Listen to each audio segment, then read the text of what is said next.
Good morning. Hopefully you've already seen my introduction to the seventh seal and the seven trumpets.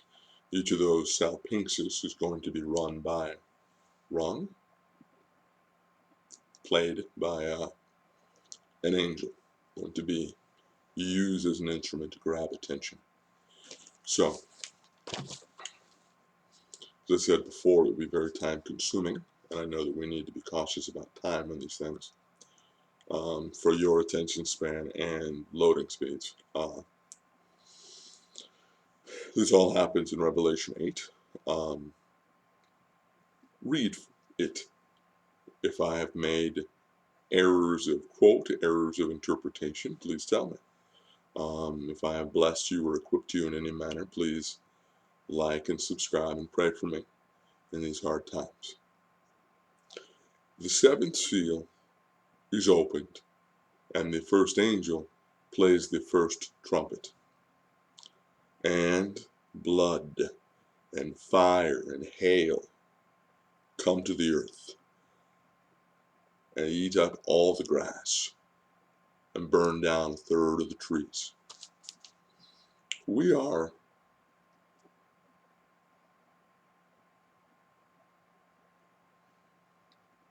a species who are prone to thinking it's an emergency when it affects us.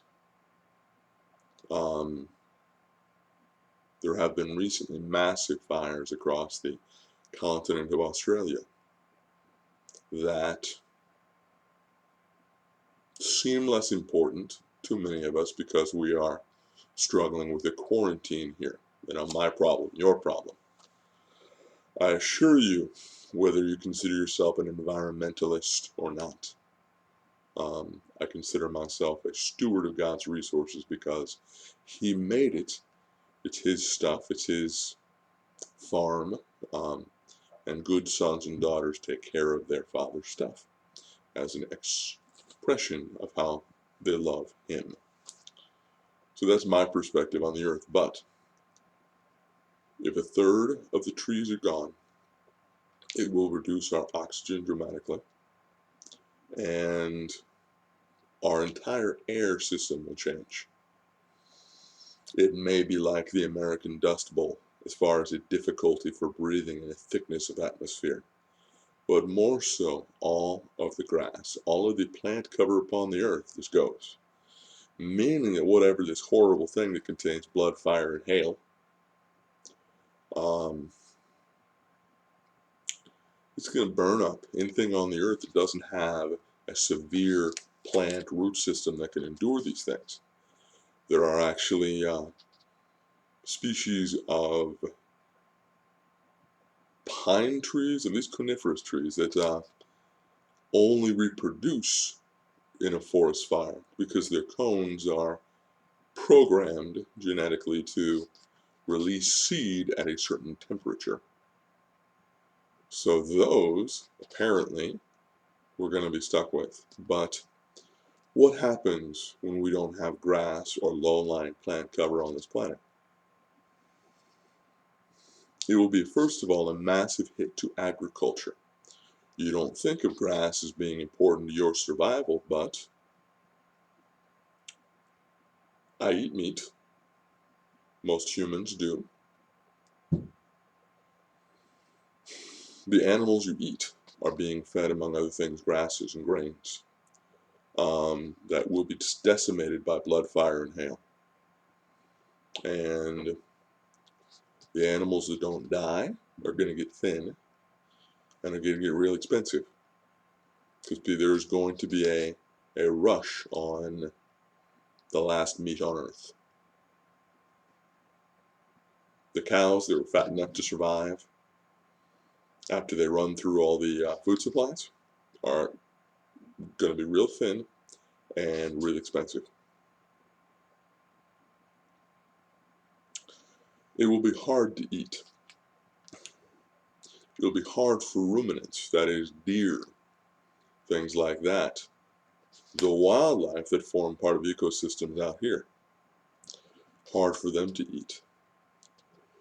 You may, if the grocery stores empty out and we all start wondering where the meat's going to come from, find yourself noticing meats that perhaps your ancestors of 50, 75, 100 years ago would have gone out to hunt for as reasonable meat choices. You think it sounds gross, perhaps, but when the fresh meat that you see in the grocery store isn't there anymore, or that which exists is in a deep freeze and is being bought by millionaires and billionaires for special occasions,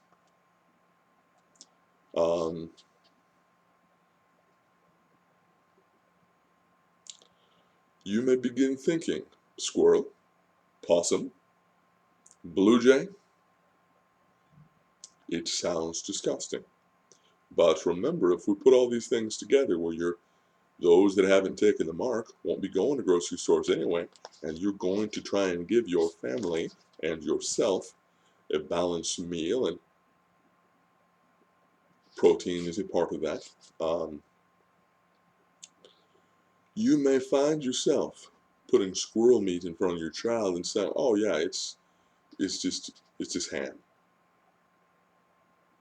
It's just turkey. It's just turkey." You may find yourself fighting with hungry wild animals for the same food sources. If you've set your sights on one of those food animals and there are better hunters with 4 legs and teeth that want it as well. Food prices will rise. Meat will become virtually impossible to obtain, and most of the vegetation will just be gone. Obvious interpretations of possibilities do suggest that cannibalism will be something people are tempted to in order to survive. Because after the first seal, the first trumpet, the first salpinx, blood, fire, and hail eat up all the grass and kill a third of the trees. That concludes the first trumpet. God bless you. If I have blessed or equipped you in any way, please like and subscribe. Thank you.